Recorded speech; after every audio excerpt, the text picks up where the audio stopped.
नमस्कार, मैं हूं शशि शेखर और आप देख रहे हैं यूथ एजेंडा में शशि शेखर की पाठशाला। आज हम चर्चा करेंगे जम्मू कश्मीर विधानसभा चुनाव की, इन चुनावों की मुद्दों के बारे में। जम्मू कश्मीर विधानसभा चुनाव आगामी 18 सितंबर से लेकर 1 अक्टूबर के बीच 3 चरणों में संपन्न होगी। चुनाव का मुद्दा क्या है?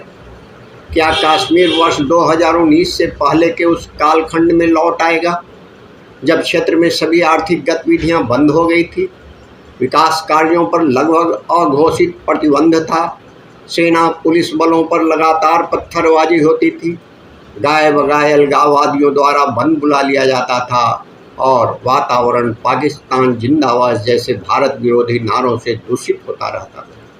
या फिर इस केंद्र शासित प्रदेश में बीते 5 वर्षों की भांति वैसे विकास की धारा बहती रहे जिसके कारण कश्मीर तुलनात्मक रूप से शांत है, देश के शेष हिस्सों की तरह वहाँ भी विकास की हवा बह रही है, संविधान कानून का इकबाल है और बहुलतावादी संस्कृति के साथ समरसता से युक्त वातावरण। यह प्रश्न इसलिए भी प्रासंगिक है क्योंकि इस चुनाव में जम्मू कश्मीर के बड़े क्षत्रप दल नेशनल कॉन्फ्रेंस ने राष्ट्रीय पार्टी कांग्रेस के साथ गठबंधन किया है,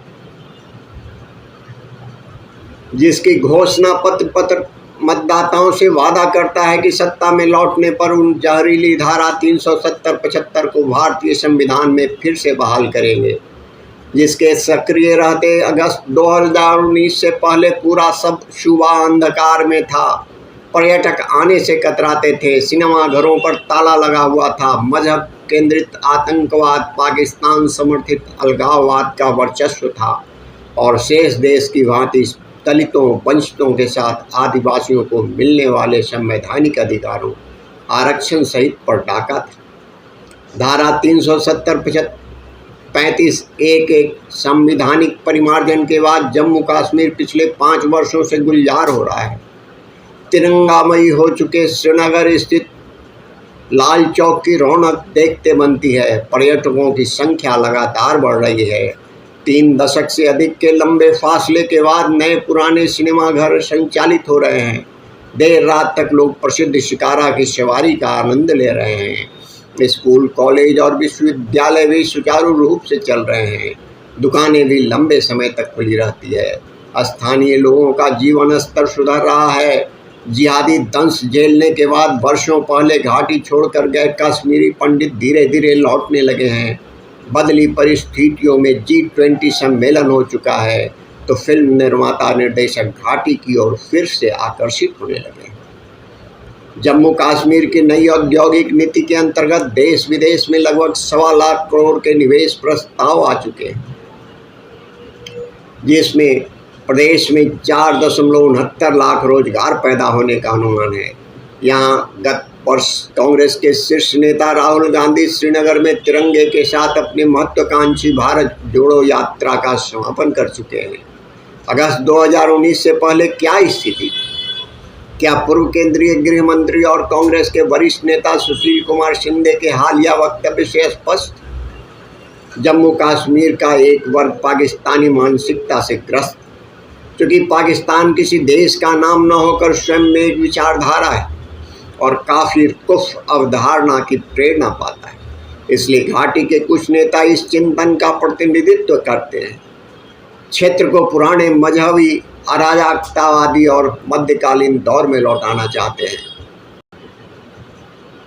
इसीलिए घाटी के कुछ नेता इस चिंतन का प्रतिनिधित्व करते हुए क्षेत्र को पुराने मजहबी अराजकतावादी मध्यकालीन दौर में लौटाना चाहते हैं। नेशनल कॉन्फ्रेंस और PDP घाटी में इसी विभाजनकारी मानस के प्रमुख झंडावरदार हैं।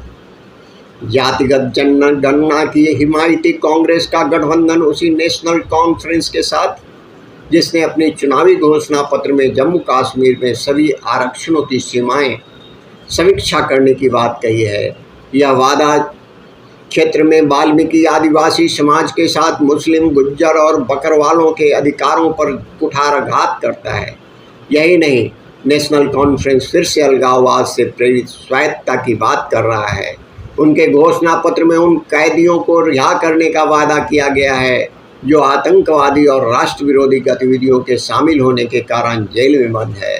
साथ ही उसमें श्रीनगर के प्रसिद्ध शंकराचार्य पर्वत को तख्ते सुलेमान और हरि पर्वत किले को कोहे मरान के रूप में संदर्भित किया गया है।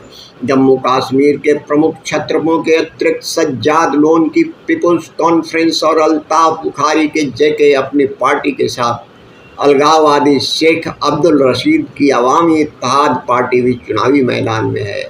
जब से रशीद इंजीनियर ने इस वर्ष बारामूला की लोकसभा सीट से नेशनल कॉन्फ्रेंस के शीर्ष नेता और पूर्व मंत्री उमर अब्दुल्ला को बुरी तरह परास्त किया है, तब से आशंका जताई जा रही है कि राशिद एक प्रभावशाली ताकत बनकर उभर सकते हैं जो क्षेत्र के साथ शेष देश के लिए चिंता का विषय हो सकता है। लोकसभा चुनाव में उमर की करारी हार ने घाटी के अधिकांश सीटें जीतकर वापसी की उम्मीद कर रही नेशनल कॉन्फ्रेंस की स्थिति को धुंधला किया है।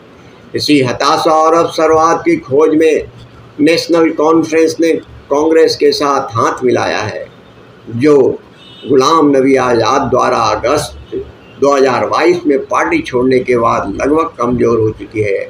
यदि पीडीपी की बात करें तो उसके शीर्ष नेत्री और पूर्व मुख्यमंत्री महबूबा मुफ्ती को भी अनंतनाग राजौरी संसदीय सीट पर हार का मुंह देखना पड़ा था। उमर और महबूबा की हार से स्पष्ट है कि घाटी के लोग परिवारवादियों से मुक्ति चाहते हैं। राष्ट्रीय दल के रूप में भाजपा एक बड़ी पार्टी है जिसका 43 विधानसभा सीटों वाले जम्मू क्षेत्र में मजबूत आधार है। अब्दुल्ला मुफ्ती परिवार को दोहरा मापदंड किसी से छिपा नहीं है। यह लोग जब दिल्ली में होते हैं तब सेकुलर वाद, एकता, शांति और भाईचारे की बात करते हुए एकाएक भावुक हो जाते हैं, किंतु घाटी लौटते ही उनकी भाषणों वक्तव्यों में भारतीय एकता, अखंडता के प्रति घृणा तो बहुलतावादी, लोकतंत्र विरोधी इस्लामी कट्टरपंथियों के लिए सहानुभूति देखती है। सच तो यह है कि घाटी में बसे दो प्रकार के वर्ग भारत हितैषी और भारत विरोधी इन राजनीतिक परिवारों की असलियत जान चुके हैं, इनसे छुटकारा पाना चाहते हैं। यह कहना तो कठिन है कि घाटी की जनता किस ओर जाएगी। इसका खुलासा 8 अक्टूबर को ईवीएम आधारित मतगणना के बाद ही पता चलेगा।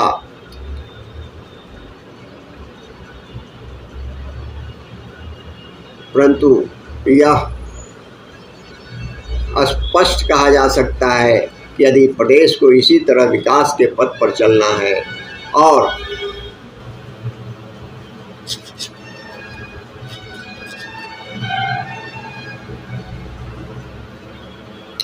उस संकीर्ण और मध्यकालीन मजहबी मानसिकता से ऊपर उठकर सोचना है तो एक बार फिर एनडीए की सरकार लानी। धन्यवाद।